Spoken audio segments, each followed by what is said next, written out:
Hello, and welcome to Small Town Chicago. At Small Town, we focus by giving a voice to the most overshadowed parts of the city. For our first show, we focus on North Lawndale, where North Lawndale Community Church and Hope House give ex-convicts a second chance through work and service.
North Lawndale is on the far west side of Chicago, right off of the Pulaski Pink Line stop. Unfortunately, North Lawndale has fallen into the negative stereotype of a crime-ridden, dangerous Chicago neighborhood. But there are many positives in this community. One of them is Hope House, a 9-month residential program founded and directed by Pastor Joe Atkins under the North Lawndale Community Church. Here, men are prepared and empowered to re-enter society after a time in prison or struggling from substance abuse. We spoke with house leaders Anthony and Ronald to learn more about what it's like to actually be a member of Hope House and transition from a criminal life to a working life. Well, with me, it was a choice. It was like, I've been in and out of prison. I'm 48 years old, and a friend asked me, "Aren't you tired of going in and out of prison? Want to try something new, and this place will help you."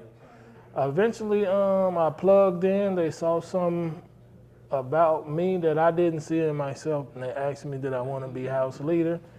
I gave it some thought, and I said, you know what, I'll try it. I just want to do suggestions. I just want to get my life together. Assistant Leader Ronald has actually been here before. He first joined back in 2005 after trying other programs that did not have a lasting effect. After finalizing his first stint at the house, he went into the workforce, but unfortunately relapsed shortly after.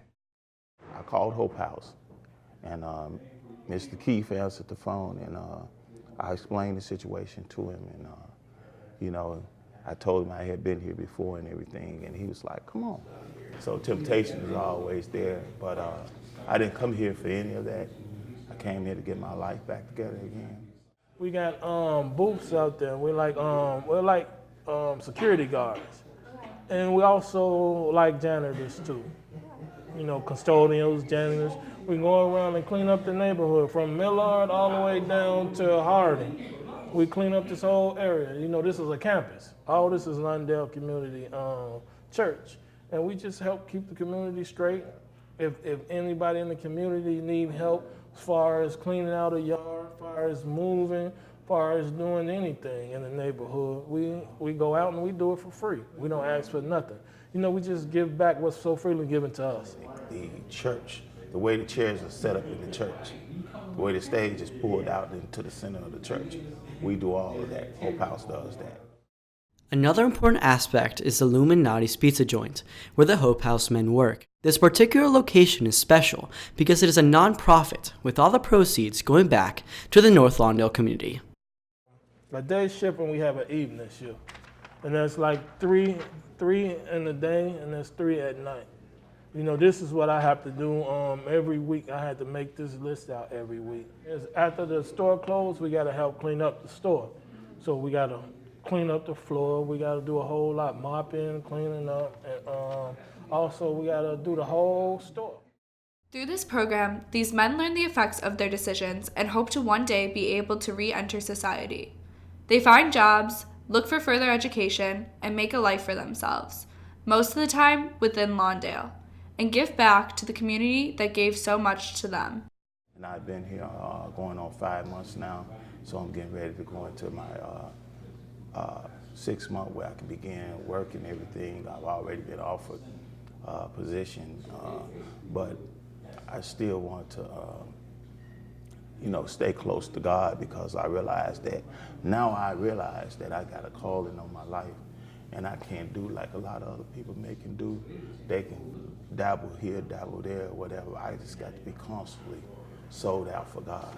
I'm a member of Malcolm X. I'm going to get my GED, and then I'm gonna sit down. As soon as I get it, I'm gonna sit down with him, and possibly I'll be working across the street somewhere. Many roadblocks, stumbling blocks, a lot of decisions to make in life, and be careful how you make the decision, because the decision does not just affect you, it affects everyone around you. The North Lawndale Community Church isn't the only organization working to better the area. We spoke with Sergeant Laura of the 10th District of the Chicago Police Department to learn how they're bettering communication and trust within the community. So what we have now is this program called Bridging the Divide.